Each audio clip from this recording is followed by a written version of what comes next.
ismaqal iyo daawashaha baan ku soo dhawaada warkii caalamka qodobada aad ku maqli doontaan waxaa ka mid noqon doona madaxweynaha jamhuuriyadda Soomaaliya Maxamed Cabdullaahi Farmaajo oo maanta baarlamaanka hortagay xubno ka tirsan baarlamaanka Soomaaliya oo maanta foodo ka dhex sameeyay baarlamaanka Soomaaliya ee uu yeelanaya Firimbi madaxweynaha maamulka Jubbaland oo eedeymaha ugu cuslaa u jeediyay madaxweynaha Soomaaliya Maxamed Cabdullaahi Farmaajo iyo beesha caalamka oo la filayo inay warbixin soo saarto ay kaga hadlayso shirkii burburay ee Dhuusmareeb maxaa dhici kara haddii uu madaxweynaha Soomaaliya Maxamed Cabdullaahi Farmaajo waqtigiisu u dhamaado muddada 48 saac ee soo socota qodobada iyo qodobo kale ayaa barnaamijka iyo wararkeena aad ku maqli doontaan haatanna ku soo dhawaada warkii oo dhan aanu ku bilaabanay madaxweynaha Soomaaliya Maxamed Cabdullaahi Farmaajo ayaa maanta waxa uu baarlamaanka ka hor jeediyay khudbad isagoo oo sheegay in heshiiskii Dhuusmareeb 2-3 iyo waliba kii hadda ugu dambeeyay heshiiskii 17 Sebtembar in gabi ahaanba uu ka socon waayay maamulka Jubbaland iyo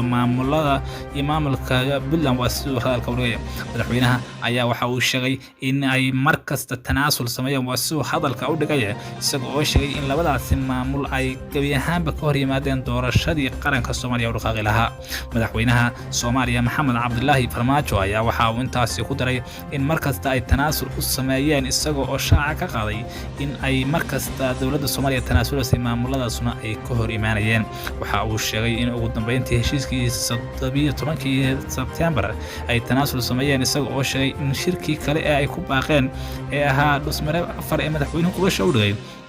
isagoo sheegay in heshiiskaas uu gabi ahaanba ka socon waayay madaxweynaha Jubbaland iyo wasoo hadalka u dhigay iyo Puntland isagoo oo sheegay in gaar ahaan madaxweynaha Jubbaland uu heshiiskaas caqabad ku yahay waxaan u ogolaanay inuu maamulo doorashada Garbahaare ka dhacaysay gobolka Gado oo uu keensado xubnihii u matali lahaa isaguna uu mas'uuliyadda qaado laakiin gabi ahaanba uu ka hor yimi ayuu yiri madaxweynaha Soomaaliya nuxurkii madaxweynaha ee Soomaaliya maanta ee qaran ku horjeedaya waxa lagu soo koobay in uu wax kasta oo baarlamaan heshiis kasta oo siyaasadeed oo la gaaro uu baarlamaanka hor keeni doono laakiin dadka sharci yaqaanada ee Soomaaliya ayaa waxay ku fasilaan arrintaasi inay tahay arrin aan loo baahnayn maadaama heshiis siyaasadeed uu yahay heshiiskan oo baarlamaanka Soomaaliya waqtigiisiiba uu dhamaaday xubno ka tirsan baarlamaanka Soomaaliya ayaa maanta waxa ay foodo ka dhex sameeyeen baarlamaanka Soomaaliya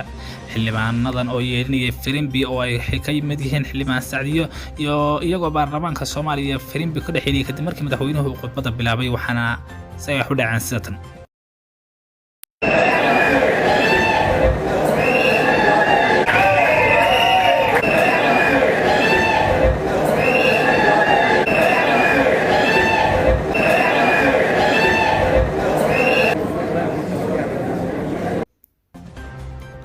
xubnahan oo iyagu ka soo horjeeda madaxweynaha ayaa waxa ay foodo ku kiciyeen baarlamaanka iyagoo oo gabi ahaanba halkaasi maanta ka sameeyay foodo waxaana markii dambe loo suurta gashay in madaxweynuhu uu khudbadiisa sii wato iyadoo madaxweynaha Soomaaliya uu khudbadiisa ku soo gabagabeeyay si aan foodo la'aan ama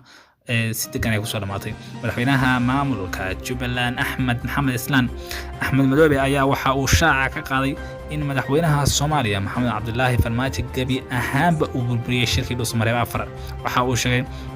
in madaxweynuhu uu ka hor yimid shirkaas isagoo oo sheegay in madaxweynuhu uu isxigsiiyay ama uu si gaar ah ula tacaamulay maamulka gobolka Gado isagoo oo sheegay inuu ka bixiyay gacantii maamulka Jubbaland gobolkaasi ugu horeyn waxa madaxweynuhu eedeyn u jeediyay madaxweynaha Soomaaliya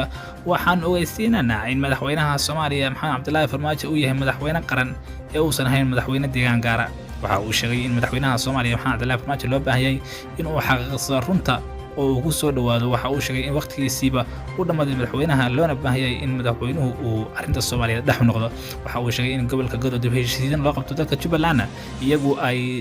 dhex galaan waa sidoo sheegay madaxweynaha maamulka Jubbaland oo halkaasi maanta warbaahinta kula hadlay eedeymaha culus ee u jeediyay madaxweynaha waxa kamid ah in caqabad kasta uu hor istaagay madaxweynuhu oo uu sheegay in maamulka Jubbaland gacantiisa uu soo ciyo gobolka Gado halka maamulka Jubbaland ay doonayaan arrintaasi beesha caalamka ayaa iyaduna waxa ay sheeda